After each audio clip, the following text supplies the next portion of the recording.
I've been thinking recently about the tools and the practices we have and use for times of unknowns in our lives that come and go at various points, and that we're now in a particularly challenging time.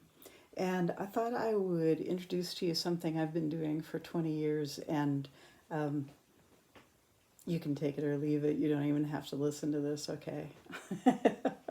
But I find this really helpful. About 20 years ago, I heard a story about the use of Japanese haiku as a spiritual practice. And Japanese haiku is simply minimalist poetry that often has nature references in it. And it's 3 lines of poetry, at least this is the form that's very common in the US and in the English language. And the first line has 5 syllables, and the second line has 7 syllables, and the last line has 5 syllables. 5, 7, 5. If you can't remember what a syllable is, like me, every year in elementary school, I had to learn again, now what's a noun, what's a verb, what's a syllable? Mississippi has 4 syllables, those small sound units. The story I heard was that there is a group of Japanese Zen monks who write one haiku a day as a spiritual practice. So out of their whole day, they come to some point when you sit and you bring something into 17 syllables, 5, 7, 5, about your day. Sometimes haiku can refer just to beauty around you. Sometimes for me, it's expressing something that I get to via journaling or doing a collage or something. I'll show you different ways that I get started. You can start as simply as the spider web up on that wall. Spider web on ceiling, spider web. No, it's too many syllables. Spider spinning web is 5 syllables, and you can go from there.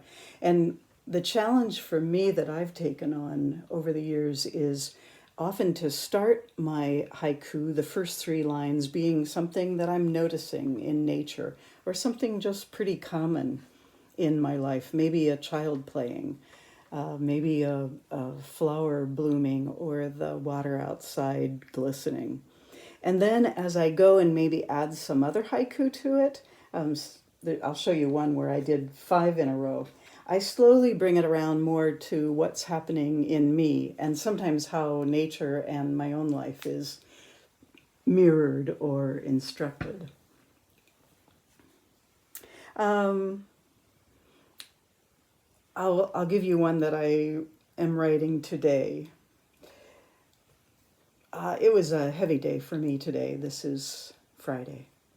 They aren't all heavy, just sometimes the sorrow hits me. My heart is heavy. My heart is heavy. Part of what I've found in doing this and in teaching it, I get to, at Canyon Ranch, I've been teaching a workshop called The Art of Loss and Grief.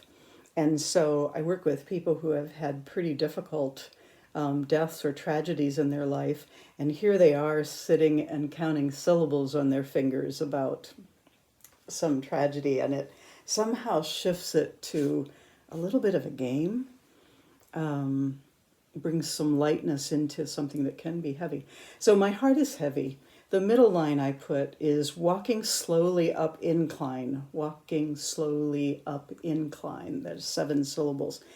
Each morning when Daniel and I go walking, we walk together for a while, and then he continues on the dirt road because he likes to go to a certain place where the flowers are really blooming forth on a hill. And I like to have a steep incline that's near us that goes up to a mesa. So today I couldn't do my normal chug up there. I just had to walk slowly. So walking slowly up incline. And then the 3rd line I put was just, I hear birds singing. My heart is heavy, walking slowly up incline. I hear birds singing. If you can hear some of the shift in that, where you start with where you're at, and then you start in taking more of the environment in around you. Eugene Peterson, who writes about the Psalms for Jews and Christians, he would say, look at the Psalms that start with some lament, some cry to God, or where are you? They start with saying what's happening. And his point is, miraculously, those raw texts were not edited out of holy scriptures. And that some of those psalms then change into thanksgiving and praise. Not all of them. Sometimes it just stays raw. So part of the reason I like to do some writing, even this simple kind, I've taught accountants and CPAs how to write haiku or how to write poetry. And it's just really fun to see people shift from their usual way of having tools to adding another one. And so I heard about these Japanese Zen monks who write one haiku a day as a spiritual practice.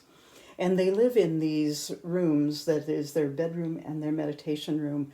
That's about 12 by 12 or 14 by 14. And so every day they put their haiku up, and they always have 365 haiku on the wall surrounding them.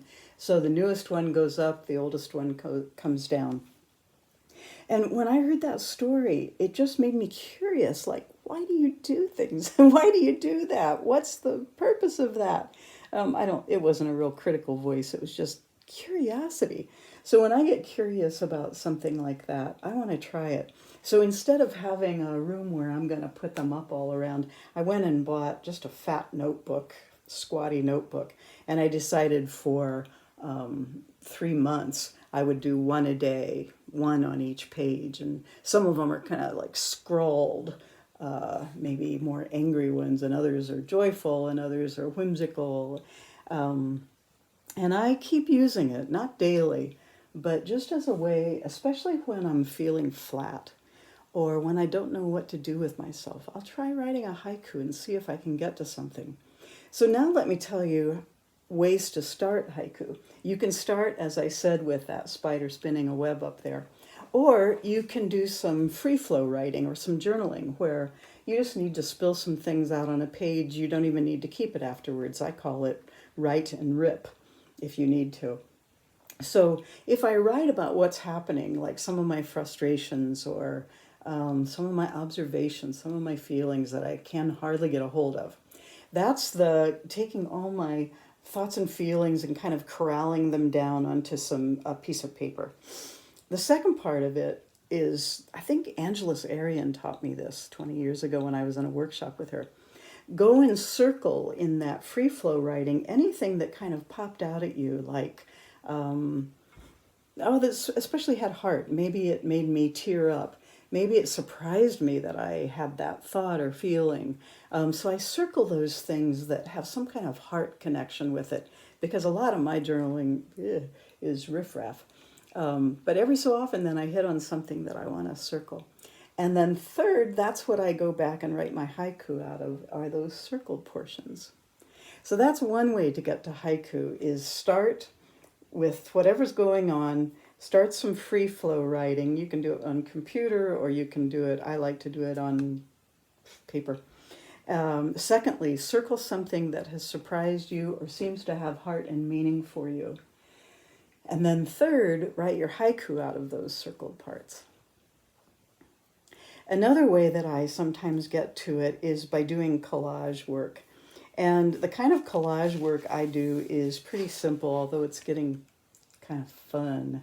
I'll show you. This is my last one I've just been working on, which I'd say is, I don't know what it's all about yet. Those are matches that I've been using every morning to light my candle, to remember you all, to remember people.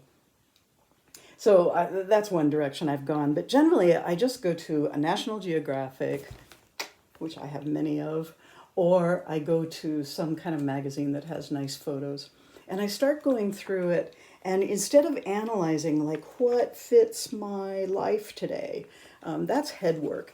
Instead, I go to the magazine and I just go through and I look for what I'm drawn towards, like a picture, a color, a texture, something funny, something that repels me. And I tear them out. Ooh, yeah, look at this. For years, all I did was tear stuff out, because part of tearing with National Geographic is you get these nice ripped edges. And then I put them together in some way that's pleasing to me. This collage just has two pieces. I play with it. I try to make it play.